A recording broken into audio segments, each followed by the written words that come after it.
Assembly election में 0 पर out हुई देवभूमि पार्टी। हिमाचल की चारों सीट पर लड़ेगी लोकसभा चुनाव। एससी रिजर्व शिमला सीट से भी उम्मीदवार उतारेगी देवभूमि पार्टी। पार्टी अध्यक्ष रोमित ठाकुर के लोकसभा निर्वाचन क्षेत्र की बाद में दी जाएगी जानकारी। नवंबर 2022 के इलेक्शन में आम आदमी पार्टी की तरह देवभूमि पार्टी की भी अधिकतर विधानसभा क्षेत्रों में हुई थी जमानत जब्त।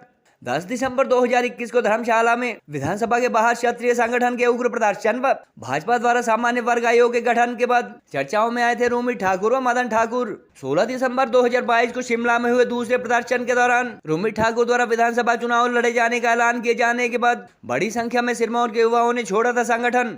अभी का फैसला ये है कि चारों सीटों पर चुनाव लड़ा जाएगा। मुद्दे हमारे वही है, सवर्ण समाज सर्वोपरि, और सवर्ण समाज की मांगों को लेकर के ये चुनाव लड़ा जाएगा। और इससे ज्यादा डिटेल्स अभी जैसे इलेक्शन कमेटी और डिसाइड करेगी तो आप लोगों के सामने मैनिफेस्टो के रूप में आएगी। सर, जहां पर सीटें रिजर्व है क्या वहां पर? जी बिल्कुल, हमने पिछली बार भी पच्छाद जैसे कॉन्स्टिट्यूंसी से रिजर्व सीटों से लिया था और मैं आपको बता दूं कि सबसे ज्यादा वोट हमारी पार्टी को रिजर्व सीट से ही मिले थे। आप आरक्षण का विरोध करते हैं तो देखिए, हम आरक्षण का विरोध करते हैं मगर आरक्षित लोगों का विरोध नहीं करते। और राष्ट्रीय देवभूमि पार्टी हमारी पंजीकृत, हमारा नाम हो चुका है। पूरे प्रदेशवासियों को बहुत बहुत बधाई, हार्दिक शुभकामनाएं। पार्टी का नाम पंजीकृत होके आ गया है और जल्दी ही हिमाचल प्रदेश में 68 सीटों पर 68 विधायकों की सूची हिमाचल प्रदेश के जनता के सामने जल्दी हम लोग लेकर आएंगे। 62 लाख लोग इस पार्टी के सदस्य हैं, पदाधिकारी हैं, प्रचारक हैं। तो आप लोगों को अपने कंधों के ऊपर जिम्मेवारी लेकर इस हिमाचल प्रदेश के जन जन तक, घर घर तक पहुंचना है और अपनी जिम्मेवारी का निर्वहन करना है। भी ये आज तक जिनको हम सवर्ण विरोधी भाजपा कांग्रेस को हम लोग कहते हैं, इनको हम लोग हिमाचल प्रदेश की सीमाओं से बाहर छोड़कर आएंगे और उसमें हिमाचल प्रदेश की जनता अपनी अहम भूमिका अदा करेगी। अगर तुमने राजनीति करनी है तो दोबारा सिरमौर में आने की कोई जरूरत नहीं है। आप लोग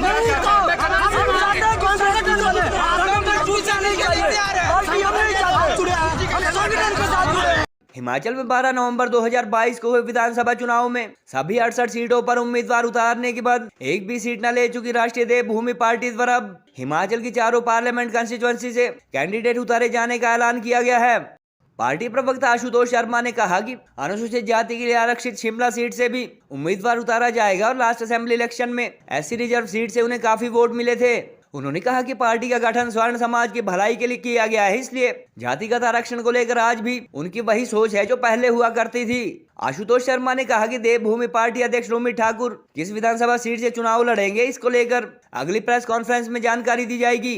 गौरतलब है कि 2022 के विधानसभा चुनाव में आम आदमी पार्टी की तरह ही न केवल देवभूमि पार्टी भी 0 पर बाहर हुई थी, बल्कि अधिकतर सीट पर जमानत भी जब्त हुई थी और अब एक बार फिर ये दल लोकसभा चुनाव में उतरने की तैयारी में है। जानकारी के अनुसार 10 दिसंबर 2021 को धर्मशाला में विधानसभा के बाहर क्षत्रिय संगठन व स्वर्ण सभा के बैनर तले किए गए उग्र प्रदर्शन के बाद रोमित ठाकुर व मदन ठाकुर चर्चाओं में आए थे और उसके बाद साल भर यह संगठन अथवा कास्ट बेस्ड प्रेशर ग्रुप काफी एक्टिव रहा। जानकारी के अनुसार 16 मार्च 2022 को क्षत्रिय संगठन ने शिमला में दूसरा बड़ा प्रदर्शन किया था और उस दौरान रोमित ठाकुर अथवा संगठन के नेताओं द्वारा असेंबली इलेक्शन लड़ने का ऐलान किए जाने के बाद सिरमौर के काफी युवा भड़क गए थे और इस फैसले का कड़ा विरोध किया था। जानकारी के अनुसार पिछले असेंबली इलेक्शन से कुछ अर्सा पहले पार्टी में कन्वर्ट हुए क्षत्रिय संगठन में अपर कास्ट के युवाओं की सबसे ज्यादा भीड़ सिरमौर जिला के गिरिपार क्षेत्र से जुटती थी और केंद्र सरकार द्वारा पिछले साल गिरिपार की राजपूत और ब्राह्मण जैसे स्वर्ण आबादी को एसटी स्टेटस दिए जाने के बाद अब इस इलाके में देवभूमि पार्टी तो क्षत्रिय संगठन की गतिविधियां पहले जैसी नहीं दिखती है।